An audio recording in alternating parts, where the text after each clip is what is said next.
다음에 이웃에 대해 불평하고 싶을 때 화산 분화구 안에 사는 사람들이 있다는 사실을 기억하세요. 구글 지도에서 아름다운 마다가스카르 섬을 보면 그들의 마을을 볼 수 있습니다.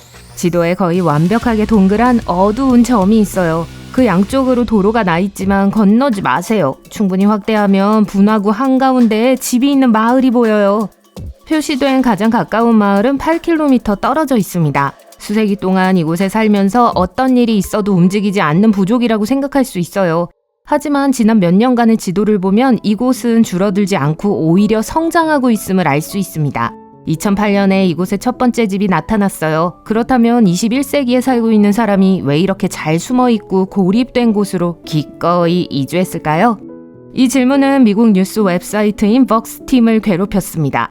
그들은 이 특이한 마을에 대한 데이터가 전혀 없는 상태에서 수수께끼를 풀기로 결정했죠. 첫 번째 논리적 단계는 현지인을 찾아 분화구 벽 뒤에서 무슨 일이 벌어지고 있는지 물어보는 것이었습니다.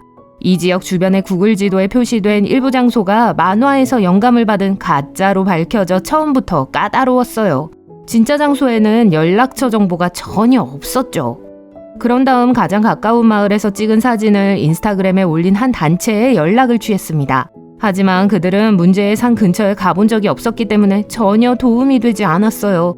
그래서 기자들은 이 지역에 연고가 있는 농업 및 생물지리학 전문가에게 연락을 취하기로 결정했습니다.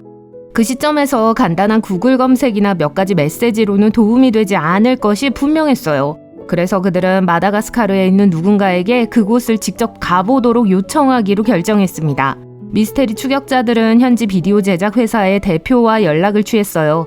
그녀는 지진 때문에 그 지역에 사람이 살고 있다는 사실에 놀랐지만 제작진과 함께 마다가스카르 수도에서 마을까지 약 137km를 이동하는 데 동의했습니다.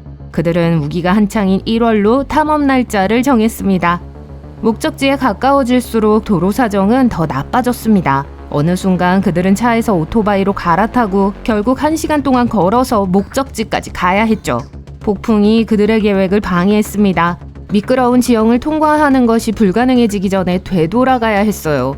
안전상의 이유로 그들은 5월 우기가 끝날 때까지 탐험을 연기하기로 결정했습니다.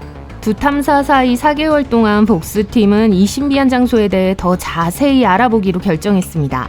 그 결과 이 산은 백악기 시대로 거슬러 올라간다는 사실이 밝혀졌어요. 그리고 그것은 화산이었습니다. 한 전문가는 오늘날 우리가 보는 산은 에베레스트 산과 그랜드 캐년보다 더 오래된 9천만 년 전의 산일 것이라고 설명했어요. 자, 이곳에 있던 화산은 오래전에 멸종했습니다.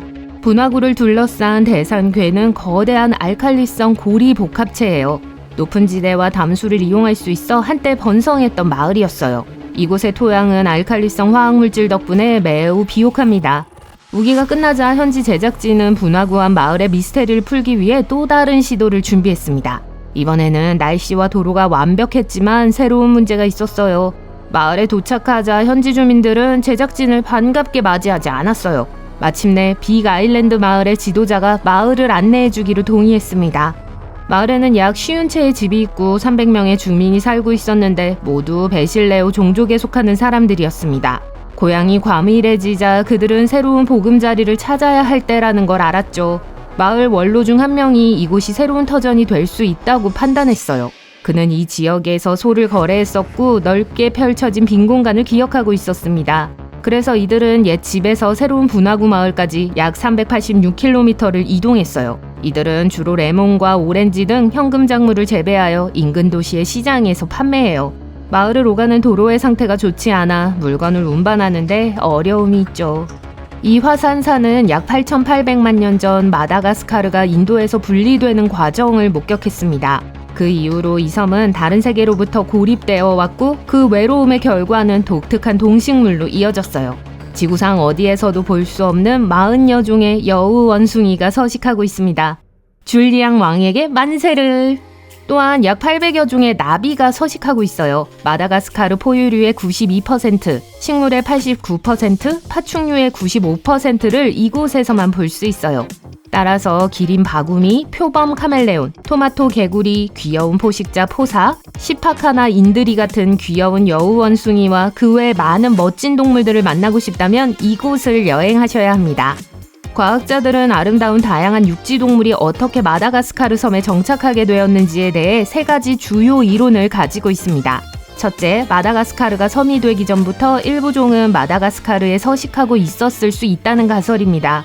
두 번째 가설은 조류의 흐름이 느릴 때 아프리카 본토에서 헤엄치거나 뗏목을 타고 건너왔다는 거예요. 마지막으로 육교설이 있습니다. 문제는 마다가스카르에는 공룡 시대부터 약 2000년 전까지의 화석 기록이 거의 없다는 거예요. 새로운 연구에서 연구원들은 현대 마다가스카르 종의 유전자를 아프리카 본토의 친척과 비교해서 각 동물의 조상이 언제 이 섬에 도착했는지 알아내려고 노력했습니다. 그 결과 마다가스카르의 일부 종은 8천만 년 이상 그곳에 살아왔으며 인도 대륙에서 섬이 분리된 이후부터 살아왔다는 사실이 밝혀졌어요. 이는 큰머리 거북과 같은 생물들이 6,600만 년 전 공룡 멸종 사건에서 살아남았다는 걸 의미해요. 하지만 대부분의 파충류, 포유류, 양서류는 더 모험적인 여정을 선택했어요.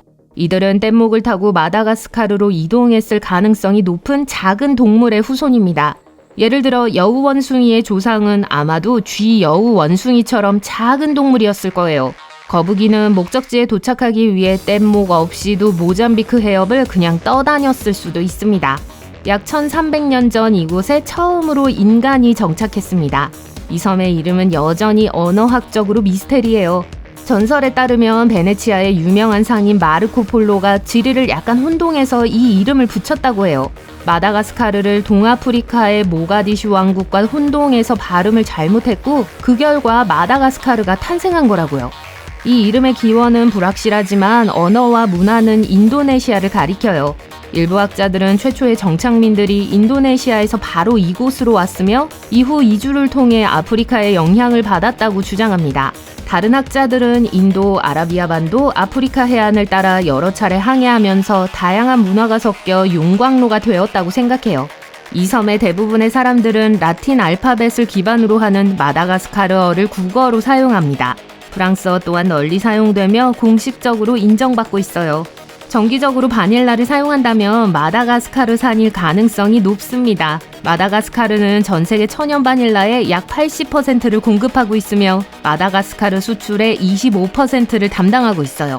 또한 의류와 직물, 정양, 어패류, 다양한 식품을 해외에 판매하고 있습니다. 그들은 대부분의 땅에 가축을 방목하고 풀을 즐기게 하는 데 사용해요.